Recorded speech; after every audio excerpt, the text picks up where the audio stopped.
Hi everyone. Do you want to be more productive and stop wasting so much time? In this video, I'm going to tell you why you should stop doing more productivity hacks and what to do instead so you can get more results and be truly productive. If you're new here, my name is Jared, and I'm a high school teacher turned leadership coach.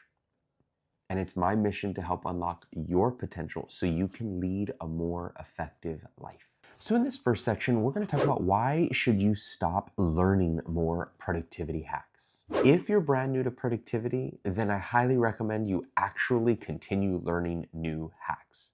But for those of you who know the fundamentals of productivity and know a lot of hacks like typing faster or using keyboard shortcuts or batching, I recommend that for those who have a lot of productivity basics, stop learning new hacks. And here's why. There's a rule in life called the Pareto principle. And like in life, it basically says 80% of your results will come from 20% of your efforts. Here, essentially, past a certain point, your efforts don't actually yield a lot of results. That means that past a certain point, learning new productivity hacks will not get you that much results. Believe me, I'm a self-proclaimed productivity nerd, and I will tell you that once you're past a certain threshold, it's just a waste of time. You might save a few minutes overall and become a little bit more efficient, but the time not spent on the actual tools that make a difference and that give you the great results, the time not spent doing those things is a real waste. The bottom line is past a certain point, you need to stop learning new hacks and you have to start mastering the ones you have. So in this next section, we're going to look at this question. What should you do instead of learning more productivity hacks? And I'm going to argue that there are 4 steps you ought to be taking now. Step number 1 is simple. Take an inventory of the current productivity hacks that you currently know.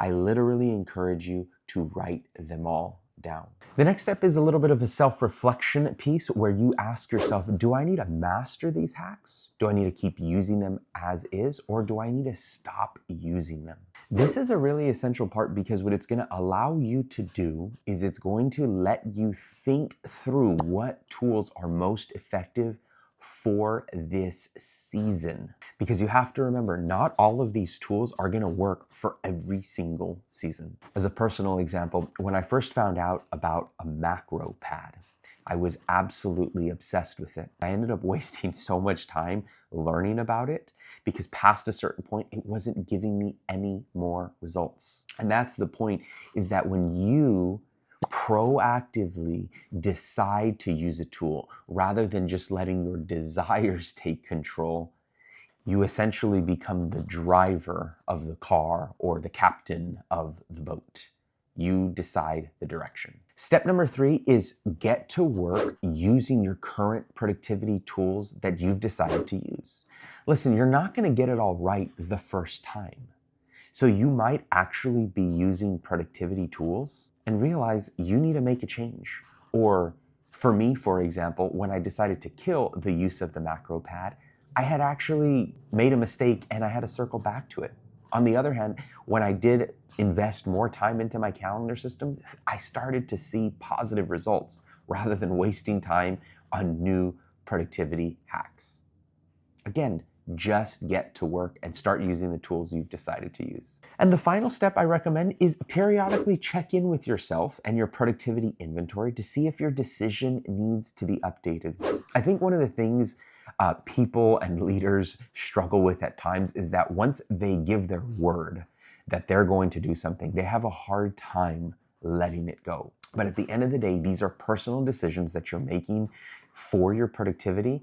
And so you can and should regularly change your mind as needed. And I think giving yourself permission to change your mind is huge because there is no hack that works for all seasons of life. And remember, what worked once before may not work anymore for you in this season.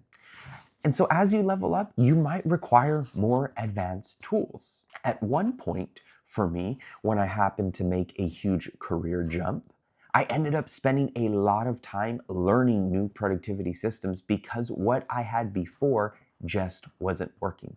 So there is a season to learn and master new hacks. But for most people, stop doing more productivity hacks and instead make some decisions to master the ones you already know. The aim of this video is to help you be more productive by lessening your productivity hacks and focusing on the ones that actually make a difference for you.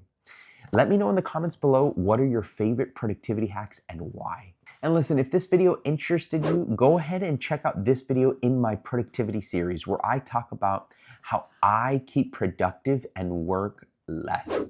I'll see you guys on the next video.